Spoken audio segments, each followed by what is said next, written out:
How does an emotional manipulator act? We are going to examine these 5 attitudes that will allow us to identify this type of person and remove them from our lives because logically we are not interested in them. There are still many people in this society, in this world in which we live, in all areas, at work, in interpersonal relationships, and even of course in romantic relationships who are real emotional manipulators. We must therefore identify them and understand that these people are still in what we call selfishness, which is one of the most serious poisons that human beings must heal themselves from on this planet. That is why we are here to heal our dark side. As Hindu and Buddhist philosophy tells us, selfishness is one of the great poisons. We must learn to get out of this state of survival. This person who only thinks about his own benefit, who does not take others into account, and who only wants his own comfort to the detriment of other human beings, even if it means harming them. So, this is very important. What we know today on this planet as evil is selfishness. When we get out of selfishness, everything starts working in our life. So, we are going to learn how to identify these manipulative people with these 5 attitudes. We are going to understand why, what their psychology is, and how they act so that this doesn't happen to us in our lives anymore.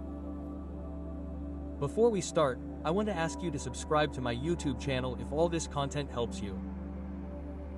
Turn on the notification bell so that I can notify you of each new video. Now, let's start with these 5 attitudes. We must understand that a manipulative person is a person who is in what we call evil. Evil in this world is selfishness. This is the person who only thinks about himself. This is a person who is also called a narcissist, who believes that he is the center of the universe and who, moreover, does not feel empathy for other human beings. She is an expert at turning herself into a victim. She continually plays the victim in order to continue manipulating other people. She is also a liar. She will continually use the deception of lies and will be completely irresponsible. She will never be responsible for any mistake she makes or any harm she may cause to another human being. This is part of this manipulative personality. Now, what are these 5 attitudes of these human beings who are still in the evil of selfishness? First attitude, it gathers information. The manipulative person gathers information about others, about the relationships with whom he interacts, in order to use it to his advantage. He will look for the person's weakness by gathering information that will be useful to him so that he can then manipulate him. Thus, many people who come into our lives, into our circle of friends or also in the professional world want to quickly become our friends, want to please us. These people are very nice. They want a quick and in most cases artificial rapprochement. Because we realize that we have just met this person and they already want to talk to us, want to be intimate and also want to know everything about our life. That is where the key lies. These are very accelerated stages.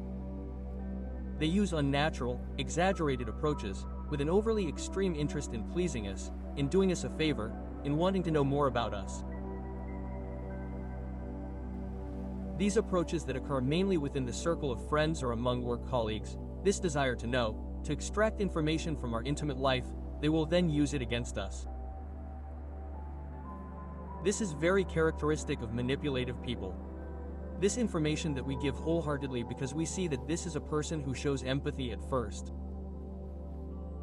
We do not know them, but they seem very empathetic, very cooperative, very pleasant, and this is the first impression that a manipulative person gives.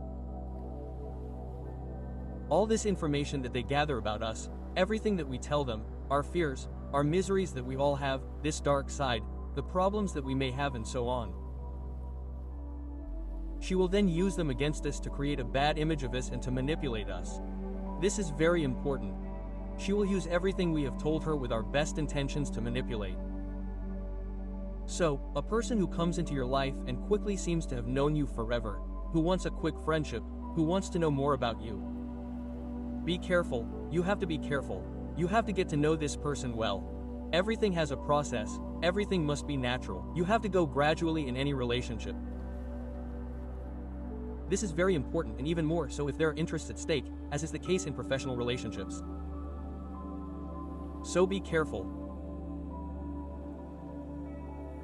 First, you have to get to know the person well and go little by little, especially by following the most important compass that we have as human beings, to realize whether we are dealing with a trustworthy person or not. And this power is that of intuition. The first feeling we have, the first impression is always the right one because it comes from our intuition. It does not pass through the filter of the mind and is the one that tells us whether this person gives us a good feeling or not. This one does not lie. So we must take intuition into account to identify this manipulator. Second attitude, look for weak victims. This manipulative person will look for weak victims who are easy to manipulate. Who are these human beings who are easy to manipulate?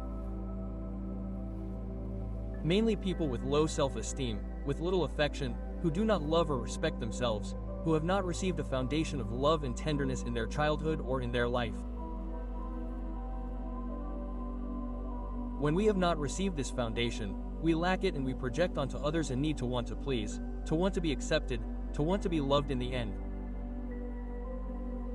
And this is often where the weakness of some people lies. This is where people come from who are very insecure about themselves, with low self-esteem and who end up becoming emotionally dependent on other human beings because of this lack of affection. So, these manipulative people know that they're victims in this case. This profile we are talking about are people ready to disintegrate themselves to please others. And of course, the law of love says that the first love is self-love, self-love. We cannot love others well if we do not first love ourselves well. And that is where the error lies, because there is a violation of the order of the principles of love. The first love is the one we have for ourselves when we are filled with love, when we love ourselves, when we accept ourselves, when we respect ourselves. That is when we can begin to love others well. What happens to this type of person with low self-esteem and a lack of affection? They tried with all the urgency to please other human beings, as I said, even by disintegrating themselves, even by doing things that they really don't want to do so as not to displease the other person. That's where manipulators will use all their weapons. They will try to take advantage and benefit from this type of personality that many human beings have. Unfortunately, those who have not yet worked on themselves or who had a difficult childhood and who lack that foundation of love that is so necessary for human beings. Thus, these people with a lack of affection do not know how to stop this type of manipulative person. They do not know how to set limits.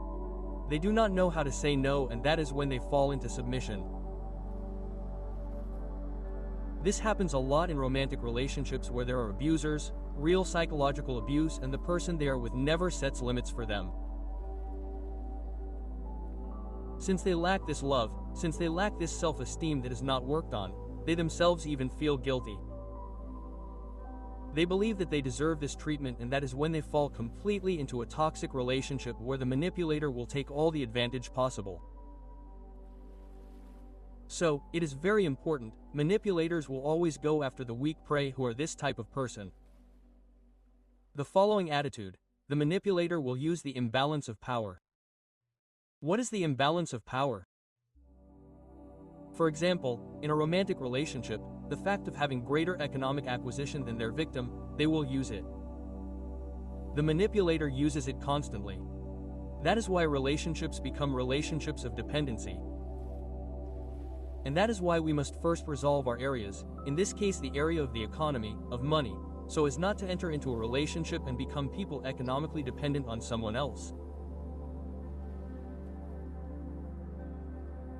It doesn't matter if your partner isn't a manipulator, but the ideal is for us to be completely independent, to have financial, economic, and emotional independence in any type of relationship, because manipulators, especially in romantic relationships, use this very common power imbalance, which is economic or also work. Having a better job, better paid, or simply having a job while their victim doesn't have one, doesn't have money, doesn't have an income. This is where the manipulator will use all their weapons to constantly take advantage of the victim. This is one of the power imbalances. There are many others, for example the emotional one that we talked about in the previous points. The insecure person who lets themselves be dominated and ends up being submissive to the manipulator. This is another power imbalance. Children can be another power imbalance in this relationship. Children who are used to manipulate, to take advantage of the situation. Another power imbalance could be insecurity. In reality, the most important ones are work, money, emotional insecurity, and as I told you, the circumstances of the children are the most important. Be very careful when we are in such a situation and faced with a selfish, narcissistic and unempathetic person. Because logically, this will create this toxic relationship between manipulator and victim that is totally harmful. The next attitude is the ability to turn any situation around. Even if this person has made a mistake by harming another person in this relationship between manipulator and victim, the manipulator is able to turn the situation around, to victimize themselves, to go from being the person who did the wrong to the one who feels totally affected. This is psychological manipulation. They will make the person next to them feel guilty by changing the situation. For example, imagine a physical assault that the manipulator could commit. They will go so far as to say that the provocation came from the person who attacked them and everything they said to them. He will make them feel guilty, bring them back to this low self-esteem, this insecurity.